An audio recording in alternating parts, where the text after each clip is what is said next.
Hey guys, it's Mila, the Hangry Woman. I am back again with another weekly diabetes video. I decided that I was going to start doing this because I found a lot of resources about type 1 diabetes online, but not so many about type 2 and people talking about type 2. So I decided that I was going to take on a little bit of a weekly topic and just kind of talk about it with you guys, answer questions, get questions from you about future videos that you want to see and future questions that you want answered, and just kind of talk through it because I learn best when I start talking through things and when I kind of read and learn about the things that I want to learn about. So I figure if somebody stumbles across this video and they have type 2 diabetes and they want to know how somebody else is living with it, hello, I'm here. I am talking about it. Today's video is a little bit different though. It's about what I'm not talking about when it comes to my type 2 diabetes diagnosis, and that is my A1C. And you're probably like, you share so much stuff about type 2 diabetes. You share what you're eating, how you're working out, what your blood sugar numbers are.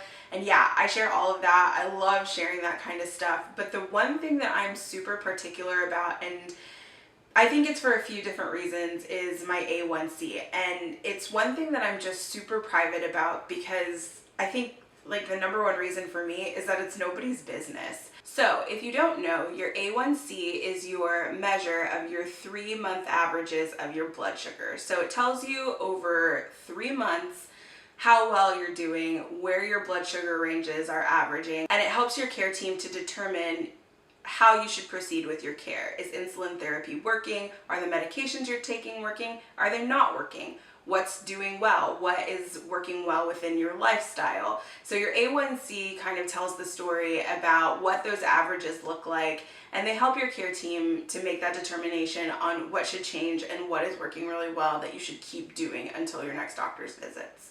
My A1C is something that I feel like is between me and my doctor, and I feel like everyone's A1Cs vary in vastly different ranges, and everyone has different targets. And so obviously there are like the range and the target that is normal and that shows that you are averaging really well, and that your 3-month average, which is your A1C, 3-month average of your blood sugar, that is going well, that your treatment is working. It's a tool for you and your doctor to make decisions about your diabetes management. And I feel like that's it. I feel like my A1C is nothing to anyone else, and it really only tells me and my doctor how well I'm doing. I also tend not to share my A1C because it's an average. So if you get really high highs and really low lows, of course those are going to merge together to make a pretty good average, and it doesn't really tell anybody anything else about my care and about my treatment. So I choose to keep it private because it's something that I feel like is private, and I feel like it's very individual to me. I feel like it's something that my doctor and I can constantly use as a talking point, and that we can use as a tool to see how I'm doing and if what route of treatment I'm taking is working. I won't reveal my A1C, but I can tell you that what I'm doing is not working, and I don't like it, and I am changing care teams, and I'm going through this process of changing insurance because I got a new job, and so I have to find a whole new care team, and I feel like it's a really great opportunity for me to be able to kind of like take what I'm learning from them and let them know what has been working and not working for me in the past year, and maybe advocate a little for myself about things that I want to see in my treatment and in my own care.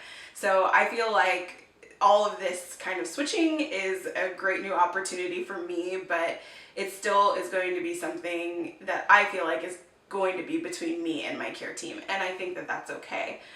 And for anybody who feels the pressure or feels like they have to share their A1C or feels like that number is something that is meaningful to someone else, I would tell you that the choice is up to you. If you want to be open and honest and share your A1C and share your wins and your struggles, I am all for that. I think that it's a wonderful way to show people how you're doing, and it's a wonderful way to understand what you're going through. And if you feel comfortable enough to share that number, I feel like go ahead and do it. I would raise my hand as somebody who is constantly sharing, probably oversharing about my diabetes management and what I'm eating and how I'm exercising and everything that I'm doing.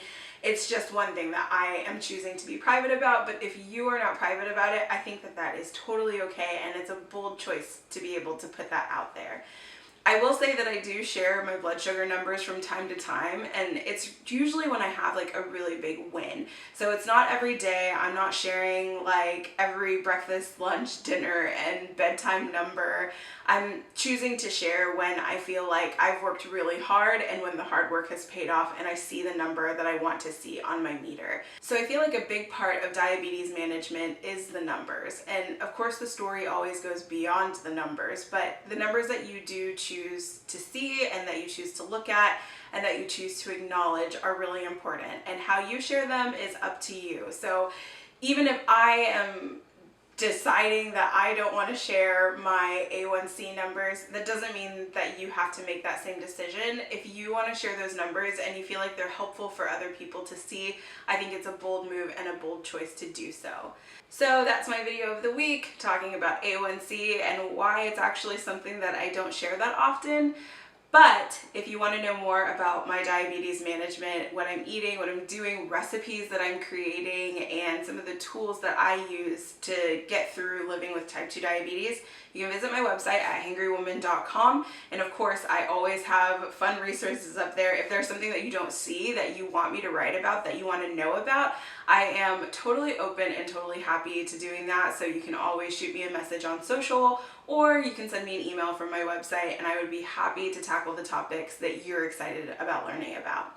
So thanks everybody for watching. I'm so glad you're here. Make sure you hit the subscribe button, and if you liked this video and you thought that it was helpful, give it a big ol' thumbs up. That always helps me know what topics are resonating with you and what you really like to see. So I am so appreciative that you stopped by to watch this video today, and I can't wait to see you next time. Bye!